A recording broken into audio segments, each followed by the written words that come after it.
Hello everyone. Before we start today's video, if you could all do me a solid and lightly tap the like button, perhaps share the video about and leave a comment. If you are not subscribed, subscribe as well. It would greatly help this channel. Thank you very much.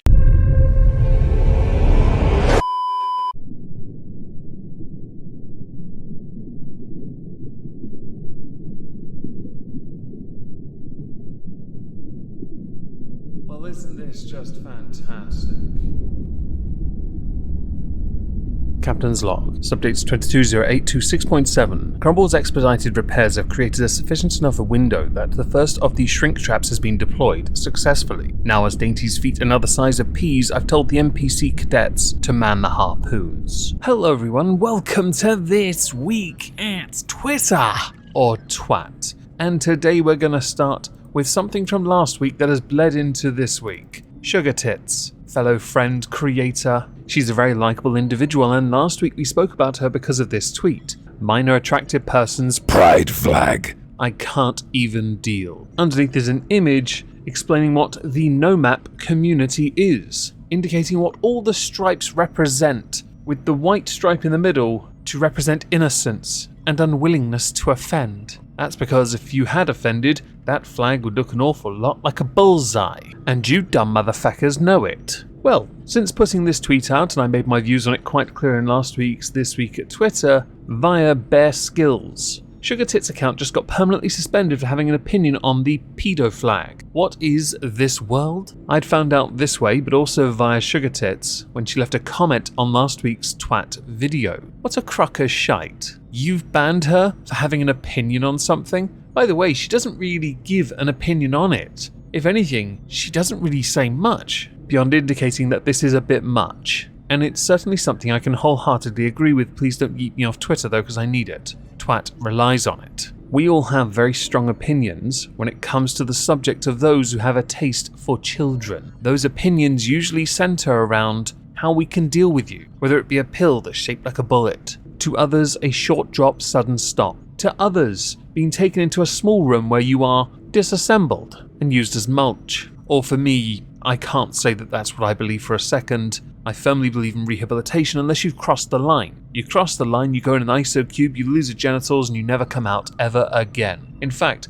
I'll put you on a chain gang on Mars, digging for the machine god. But then we go back to the original problem. Sugar Tits lost her account for that. Twitter, what is wrong with you? You can't accuse her of promoting anything inherently wrong, because by doing that, you yourselves now look like you are protecting pedophiles. That's how it comes across. And that's a tad tragic. But since most things that feature in this video are tragic, we can move on to the next one. Thoughts and opinions. Kevils is now trying to deplatform Mr. Metica. Ha ha ha, this hoe on some shit, for real. Continuing, I don't know who thought it would stop at Kiwi Farms. You're either trans or transphobic in the Keffel's Autism Thunderdome. The image included is from Keffel's Twitter. I also don't know who Mr. Metica is, but this is his ban evasion account. Most of his posts seem to be commenting on Kiwi Farms related drama. I would also include the scalping of PS5 prices via Sony themselves. If you don't know who Mr. Metica is, you don't internet.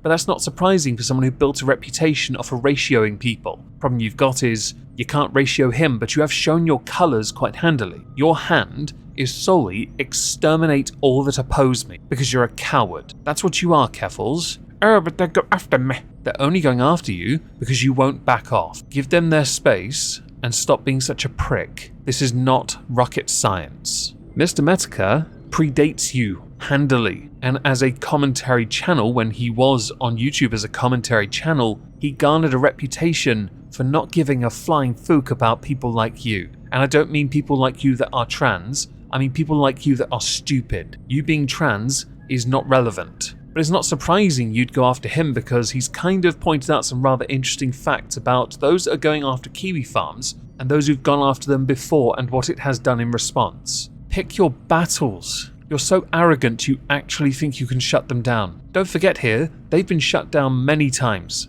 They've been DDoSed on multiple occasions, and they're still up. You're really not going to accomplish what you think you're going to accomplish, even with you getting politicians involved. And it's hilarious that you and Marjorie Taylor Greene right now are on the same side of an argument. It tickles me to no end. Cecil McFly retweeted thoughts and opinions because they're both hoes and they love each other very much with, "I wish we could all go back to not knowing who Keffals is." I kind of agree. Someone that builds a reputation off of ratioing creators, built a huge community, blocks everyone, complains when they are blocked, acts as if they're an authority on a subject that they're really not an authority on, and actively goes out of their way to deplatform others. All the hallmarks of a coward. Imagine my shock. Barbecue chicken. Now I understand why most people just livestream. YouTube's monetization algorithm for edited videos sucks. 100% it does. Many creators have moved away from creating content to instead stream live because there's a chance they'll make more money via donations.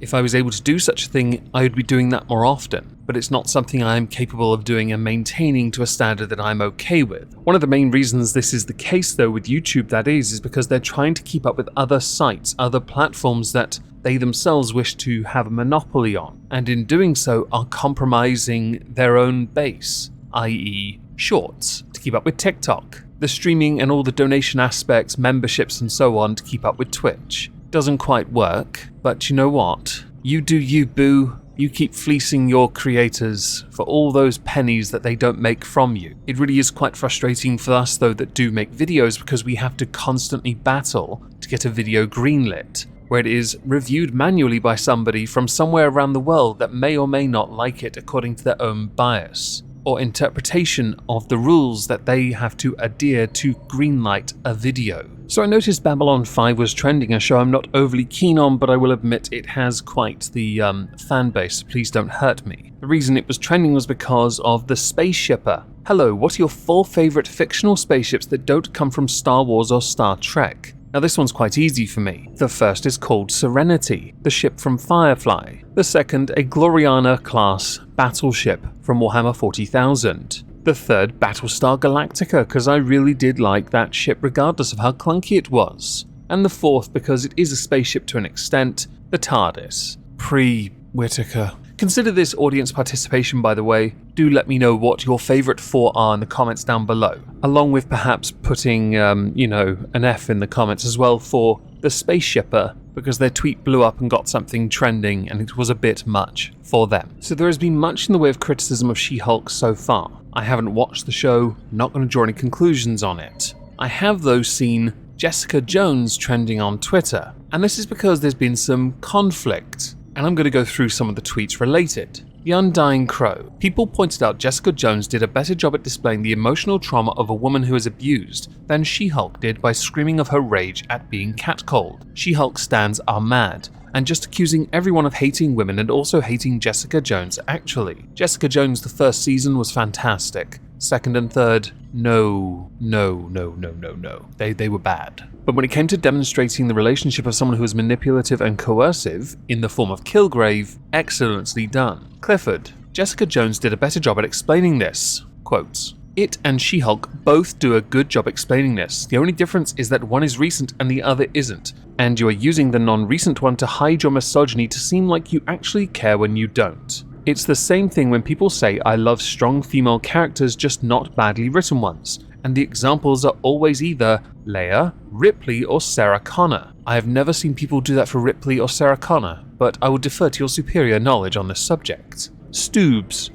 #She-Hulk. Might genuinely be the first time some young men hear a woman speak candidly about experiences like this. It might not seem like it, but that's hugely important. I think in the context of what you provided the image underneath that is, you're referring to in the MCU. We hear this all the fucking time. If you don't see men listen to people when they bleat on about this, chances are you've not been paying any attention. Stop sniffing your own farts. Jennifer Walters' lawyer, with a bunch of quotes. Captain Marvel was too cocky. She was, and bland. Black Widow was mediocre. That's a lie. Miss Marvel was too childish. I know nothing of her. Wanda is unredeemable. Wanda's OP. Don't know about unredeemable. Mighty Thor was pushing an agenda. Mighty Thor is dead. She-Hulk is anti-men. Well, that's not true. If you read the comics enough, you know that's not true. I'm sensing a pattern, and it's called misogyny. Oh, I miss these arguments so much. And of course, this is just fiction, and at the end of the day, it doesn't matter. What matters is that, like any art form, it always reveals how you act in real life, and it speaks a lot of how y'all treat the women in your lives, and how much you care about their well-being. And of course, we can have endless discussion about some of the points I mentioned earlier for each movie show character. Maybe you do believe Black Widow is mediocre. My point is, all these coming from the same people feel very disingenuous and we can never have fair discussions. But you, by using the words you've used, are trying to silence the conversation. You do realize the hypocrisy in this, right? And I think I've adequately addressed all the ones above anyway. Captain Marvel is OP and boring. Black Widow is not mediocre in the slightest. The movie wasn't great, but that's entirely on Disney. Miss Marvel, no idea. Wanda, interesting, but OP as well. Mighty Thor, well, no point complaining about someone who's now in Valhalla, right? And She-Hulk has potential, genuine potential. A retweet from Dutch. Captain Marvel was boring. Black Widow was genuine trash. I skipped Miss Marvel. Wanda is literally a villain. Jane deserved to be in a better movie. She-Hulk is actually ass. The pattern here is Disney doesn't care about quality writing for the female heroes. And that, by the way, is another point. Phase 4 has taken a huge amount of abuse and criticism, more than any other phase.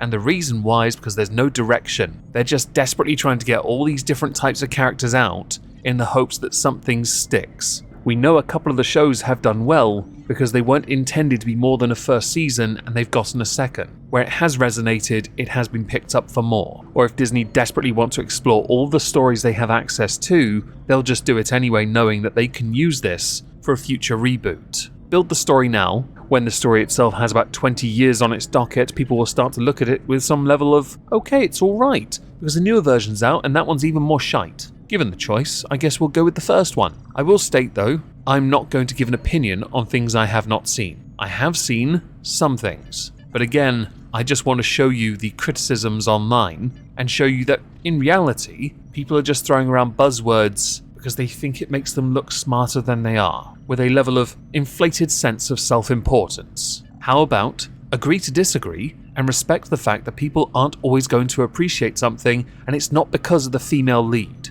It really isn't. If the writing is bad, the writing is bad. I'm a big fan of She-Hulk and I'd want to watch this show, but I did walk away from that kind of stuff. Maybe one day I'll go back and watch it, but part of me dreads watching it because I've seen the mixed reviews. It's not a good sign. And this particular little bit, I don't know which She-Hulk they got that from.